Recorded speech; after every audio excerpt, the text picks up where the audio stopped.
নমস্কার বন্ধুরা, ফিরে এলাম।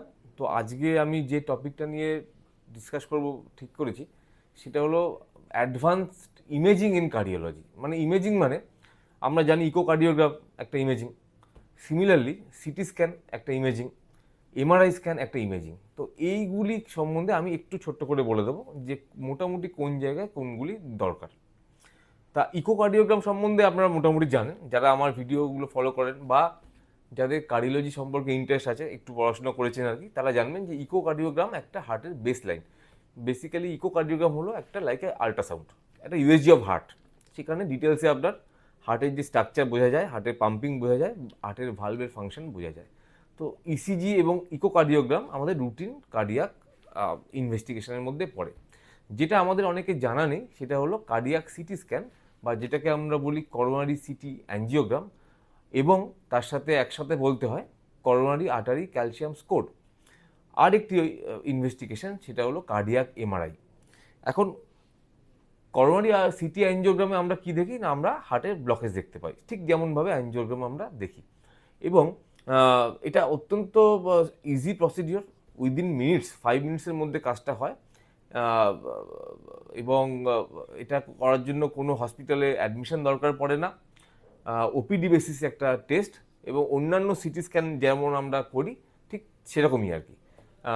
সত্যি কথা বলতে কি, এখন অ্যাঞ্জিওগ্রাম বা ইনভেসিভ অ্যাঞ্জিওগ্রামের থেকে আমরা বহু ক্ষেত্রেই এই সিটি অ্যাঞ্জিওগ্রামকে প্রেফার করি, এবং বহু ক্ষেত্রে রুটিন হেলথ চেক আপের পার্ট হয়ে গেছে এই সিটি অ্যাঞ্জিওগ্রাম। এবং এই সিটি অ্যাঞ্জিওগ্রাম করে আমরা কিন্তু যারা খুব হাই রিস্ক পেশেন্ট তাদেরকে খুব আর্লি আমরা ডায়াগনোসিস করতে পারি, এবং প্রপার ট্রিটমেন্ট করে আমরা কিন্তু হার্টের যেগুলোকে আমরা ভয় পাই, হার্ট অ্যাটাক বা সাডেন কার্ডিয়াক ডেথ, সেগুলো থেকে কিন্তু আমরা তাদেরকে প্রিভেন্ট করতে পারি।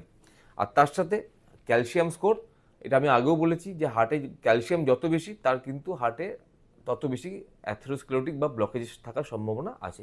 এবং 40 ইয়ার্সে রুটিনলি কোনো পেশেন্টের যদি রিস্ক ফ্যাক্টর থাকে, সে যদি ডায়াবেটিস হয়, সে যদি স্মোকার হয়, তার যদি হাইপার টেনশন থাকে, তার যদি কোলেস্ট্রল থাকে, তার সিটি ক্যালসিয়াম স্কোর করে দেখা উচিত। যদি সিটি ক্যালসিয়াম স্কোর হাই হয় তাহলে কিন্তু he is a candidate for intensive cardiac medicines. তো এগুলো কিন্তু ইম্পর্টেন্ট। যেটা আরেকটা ব্যাপার সেটা হলো কার্ডিয়াক এমআরআই। এটা একটা দারুণ advancement in cardiology. Cardiac MRI করে আমরা অনেক কিছু জানতে পারি, পার্টিকুলারলি হার্টের যে মাসেল, এই মাসেল সম্বন্ধে আমাদের বহু কিছু আমাদের ইনফরমেশন হয়। ধরুন এই মাসেলের থিকনেস কত আছে, মাসেলের হাইপারট্রফি, যেটাকে আমরা বলি হাইপারট্রফিক কার্ডিওমায়োপ্যাথি, সেটা ধরতে পারি।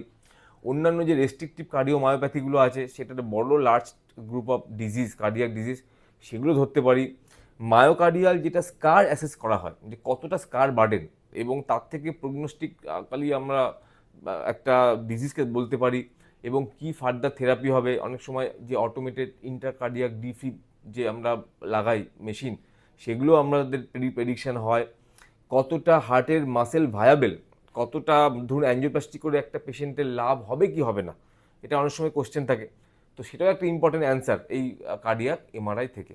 সুতরাং এই যে এই টেস্টগুলো, আইদার সিটি অ্যাঞ্জিওগ্রাম বা এই কার্ডিয়াক এমআরআই, এটাগুলো আমরা যদি সঠিকভাবে ইউজ করতে পারি তাহলে কিন্তু এই যে কার্ডিয়াক যে ট্রিটমেন্টগুলো, কি মেডিসিন হবে, অ্যাঞ্জিওপ্লাস্টির লাভ হবে কি না, বাইপাস করলে কতটা লাভ হবে, এগুলো কিন্তু আমরা খুব সুন্দরভাবে একটা চক আউট করতে পারি, এবং আলটিমেট কিন্তু পেশেন্টকে ম্যাক্সিমাম বেনিফিটটা দেওয়া সম্ভব হয়। ধন্যবাদ। পরের ভিডিওতে আমরা আবার অন্য এই টপিক নিয়ে আবার আসবো। যদি কোনো কমেন্ট থাকে আমার কমেন্ট বক্সে শেয়ার করতে পারেন। নমস্কার।